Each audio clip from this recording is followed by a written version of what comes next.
when we are having the names on top, is because they are wrong that we see. Gerald Cele, for instance, when you see the link between Gerald Cele and Vusmutket Matlala, it's because there's some racketeering that is happening. Gerald Cele sends Vusmatlala an account number, account details.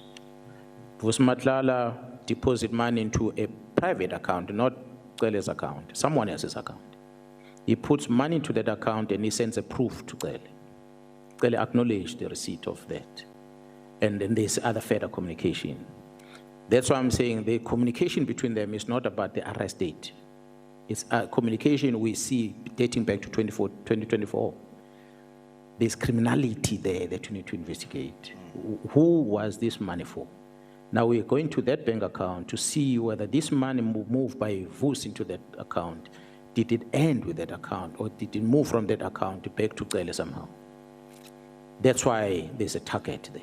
So it's not a target of appointment per se, but it's the name because of that line. We even wrote the communication dating back to December 2024. Yes. So it is not the number of calls that was spoken about in the media. It's what we picked up as we're investigating. Hey Mkhwanazi, welcome back to SA Political Lens. Yo, Sarah, today's story is one for the books, eh? It looks like that minister with a cowboy hat has finally been caught up in a money trail he can't explain away. Yo, John, that minister with the cowboy hat strikes again. General Mkhwanazi just dropped some serious receipts, literally. Exactly. Mkhwanazi said the minister with the cowboy hat sent Vusimusi Matlala a message with a bank account number. And then Matlala sent proof of payment back from a completely different account.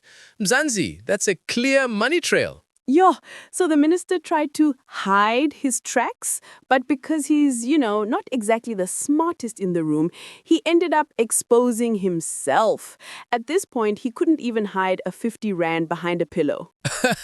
Yo, and you can just picture it. Him sitting there with that cowboy hat thinking he's starring in a spy movie while he's actually in a comedy special.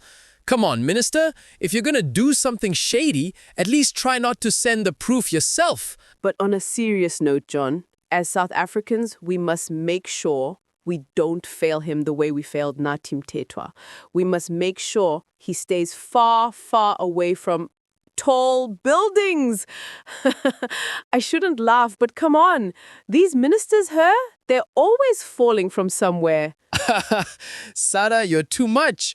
But you're right, though. It's always drama with these guys. And what Mkhwanazi said isn't small. It's proof that the so-called Big Five had real financial connections right to the top. Exactly. It's not just about Vusimusi Matlala anymore. It's about how deep the corruption runs. From tenderpreneurs to ministers with cowboy hats, it's all one messy network. Aish, Mkhwanazi, we'll keep watching this one closely. Because when there's a money trail, someone is always about to start singing. Exactly. So, tell us in the comments, do you think that minister with the cowboy hat will finally face the music? Or will he dance his way out again? Stay safe, Mkhwanazi, and remember, nothing hides forever.